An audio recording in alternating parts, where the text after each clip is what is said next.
Hi, this is Monk from Team Liquid, and I'm here at the BWC WCS Grand Finals Day 2 with FXO.BabyKnight. How are you doing, BabyKnight? I'm doing okay, thank you. BabyKnight, you were probably one of the big upsets. You did one of the big upsets on Day 1, defeating both State and Rain on 2-0 each, right? Yeah. How were those games? I actually did the same builds against both players on the same maps too.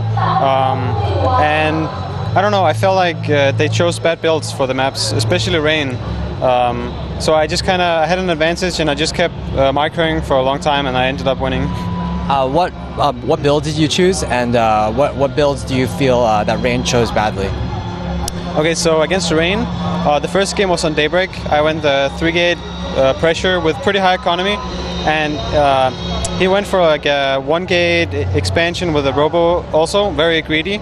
But he did have some sentries, so he could have stayed alive, but he would have been behind. But he messed up the force field, so he actually died to my pressure. So yeah, I don't know. The second game was on Cloud Kingdom, and I feel like you have to go Blink Stalkers on Cloud Kingdom because robo builds get abused so easily. You could also go Stargate builds, but I think Blink builds are the strongest. So he went for a robo build, tried to expand, and I just abused his immobility, just blinking up and down and killing stuff, and then he died. Yeah. I feel like the Koreans in PvP on Cloud Kingdom, they usually go like 50% Blink Stalker, 50% some kind of robo expand build. Yeah, I wrote the Team Liquid article preview on you, and I was like, BabyKnight can very potentially upset Rain, and people were like, no, it's not possible. What are you talking about? And so thank you for proving them wrong. So after Day 1, after Day 1, you were slated to faced the second place winner of the group with Stefano in it, but fortunately Hero beat Stefano. Was that a surprise to you, and were you relieved that that Hero advanced instead of Stefano? It's, I don't know. I feel like it could have gone either way, Hero Stefano, but I thought I was gonna be playing Idra, so it was kind of it sucked for me that I was gonna play Hero because I feel like my PvP, although it seems strong, for me it's the weakest. I think my PvP, my understanding of it is pretty bad, so I would rather have played Idra. Okay. Yeah, one of the things we learned at Lone Star Clash was that you're very strong in PvT and you look very strong in PvP, but your PvZ is a bit lacking. You went at Lone Star. You went 2-0 against Bomber and the STC, or Polt in the STC, yeah. But you lost 0-2 to both Violet and Stefano. And even historically, you've been weak in PvZ. You have a below 50% win rate, while your other matchups are really high. What do you think is the cause of the discrepancy here? Okay, so I think my PvC might be my weakest, but I don't think it's as weak as people think it is. I think one of the reasons my TLPD rating is so low is because I played a lot of cups when I wasn't that good, like a year or maybe a year and a half ago. Yeah. So my TLPD rate is pretty bad because of it, I think. And then about Lone Star, my games against both Stefano and Violet, I felt like I didn't play my best. The games against Stefano was on stage and I was a little bit nervous, and you know, the first game on Daybreak, I have very bad mentality on Daybreak because it's so hard against Zergs. So I was just, I don't know, I just wasn't playing my best. So I don't know, I think it's my weakest matchup, but I don't think it's as weak as people think. Stefano, in an interview at Lone Star, said that you're not a player that you have to practice for. What do you have to say to him? Well, I think he's kind of bad at answering interviews on the spot, so he just made something up. I don't know. That's what I think, at least, because I have like a 3-0 on TLPD against him before Lone Star, so I don't know why he'd say that. I think it's just he didn't know what else to say. Yeah, I knew that before. You're the only European Protoss before to have a positive win ratio against Stefano. Well, and in contrast, you seem to be very good at interviews. You're very well spoken.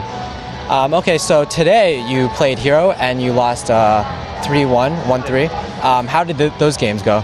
Okay, so the first game we both went Blink Ops on Cloud Kingdom, and I was way too eager the way I played. I was too aggressive. I blinked in his main and lost a bunch of stalkers, and then he just it just snowballed from there, his lead, and yeah, I played pretty bad that game.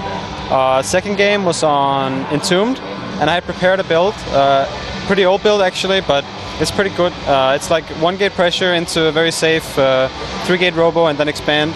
But he defended the initial pressure pretty well, but I feel like it was kind of even then. And then he had some Phoenix, and I tried to pressure him with 5 gateways when he had 2 bases, but he held it really nicely, and then he was just ahead from there, and then I ended up losing when I tried to take my third. The third game on Ohana, see if I can remember. Oh yeah, I went 1 gate pressure again, but with a Nexus follow-up, and it did way too much damage. I killed like 5 to 10 probes, and he wasn't mining for like half a minute, so the game was basically over after that. And then the last game, I was really far ahead. We went Blink Ops, both of us, on Antigua. And I feel like I played it out way better than he did. I was transitioning very fast, and he was just being very defensive, and he thought I was going to attack him again. So I was really far ahead, but I didn't use my quick thermal lance timing. Like his Robo Bay was halfway done when I had my thermal lance, so I could have done a push. But instead I was trying to do a push when I had Archons and charge slots. And he was just sitting on 2 bases and dropping me with a War Prism as I was moving out. So that kind of put me in a situation where I was all in. So basically just all in, and I died. Well, the rest of the tournament, we're on to the finals now, and it's going to be Parting versus Creator. Who do you think will win that match? Creator. I think he's better than Parting. Okay. Yeah, I think so too. I'm a Creator fan. Okay, so recently, about a few hours ago, we just interviewed Dustin Browder, and I'll tell you what we got from the interview, and can you tell me the reactions? First of all, we asked him about Immortal Sentry all-ins. He said that Blizzard was looking into it, but they're looking at the games and they think in every games that Zerg loses, they could defend it if they tweak some things. And he thinks it's all about scouting it and then refining everything. Do you agree with this, or do you think Immortal Sentry is just imbalanced? Oh, it's tough for me to say because I'm not a Zerg player and I don't actually use Immortal Lens that much. But I think it's nice that they're looking into it. It's hard for me to say. I think someone like Hyun, he has figured it out very well, and I think he defends it almost every time. So I think he's right in what he's saying, that the players will figure it out. And I was watching MVP Sniper play in GSL against Parting, and he defended it so well. He was like denying pylons the whole time, and he was forcing Parting to use the Warp Prism to warp in with, so he couldn't pick up the Immortals and micro. Oh, okay. So yeah, I think you can hold if you do it right. Okay. Some other changes. So probably some of the biggest changes are changes to fungal growth, or changes to the infestor as a whole. In Heart of the Swarm, Blizzard is thinking about making psionic units immune to fungal, making fungal a projectile, removing neural altogether, and then some big changes for infested Terrans that they don't know yet. What do you think about these changes, and do you think they're in the right direction? I think they're probably heading in the right direction. It's hard for me to say, but I don't think they should remove Neural Parasite. I think it's a pretty cool spell. I just think Neuraling the Mothership and Vortexing the Protoss army is, it's too much, I think. But about the fungal, I guess if you make it a projectile, it'll still be very good against Marines, but I guess Stalkers could blink, maybe. So I guess that would be a good change, because if you get fungled with your Stalkers, they just keep fungling and you lose everything. So yeah, I guess maybe that's a good change. And Infested Terrans, I think there's so many changes you could make. Like you could make it so it would cost more energy to use Infested Terrans, or the eggs would have less armor, or like there's so many changes they could make. So, but I think it's good that they're looking into it and making some kind of change. Yeah. There's also changes to carriers. Maybe fungal growth won't affect carriers.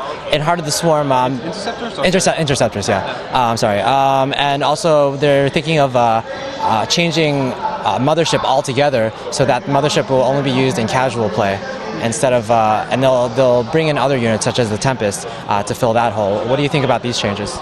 I think the Tempest is a really nice unit, and I think it will make PvC way more dynamic in the late game. So I like that unit, but removing the Mothership, I'm not sure. I like the Mothership actually. I just the neural thing is like the worst right now. But I think the good Zergs are really good at spreading the brutes, so you can never vortex more than like 3 or 4. So I don't know. I like the mothership now. I think we've gotten used to it, and I think it's a good unit to have in the game. So I don't know. What was the last part? Was there anything else? Fungling interceptors. Oh yeah. Yeah, I think that's a really good change, because right now it's just not worth it going carriers. If they just keep turtling and you end up attacking into the Zerg, they'll just keep fungling interceptors and you'll lose so much money and you won't really gain anything. So yeah, I think that's good. And probably the final change that I can think of is that they're trying to make mech more viable in TVP, or at least they will be in the very near future. What do you think about that, creating diversity in the TVP matchup? I think that's cool. I think diversity is always good, but in Brood War, it was kind of the opposite. You would always go mech against Protoss. So I don't know if it's a bad thing that you have to go bio, but I guess it's good to have different games. So I don't know. I don't know what opinion I have of it. Okay. Well, I think that's all the questions I have for now. Do you want to do shout-outs and sponsors plugs? Sure. Shout out to my team, FX Open Europe, and my sponsor Razer. And also shout out to Axeltus, because he's awesome. This has been Monk from Team Liquid, bringing you coverage from the BWC. See ya.